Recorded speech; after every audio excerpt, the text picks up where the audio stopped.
in an overhead bin, leaving the area around and between your feet clear. Smoking is not allowed on board, including in the lavatory. The use of electronic cigarettes is also prohibited.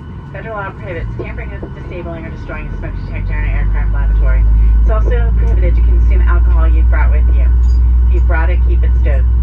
Federal aviation regulations require passenger compliance with posted placards, lighted passenger information signs, and crew member instructions, including information on seatbelts and smoking.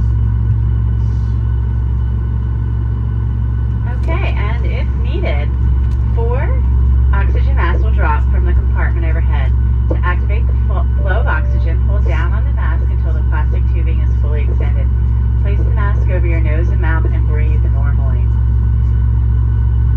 Continue wearing the mask until otherwise notified by a crew member. Although the oxygen will be flowing, the plastic bag may not inflate. If you're traveling with anyone needing assistance or any children,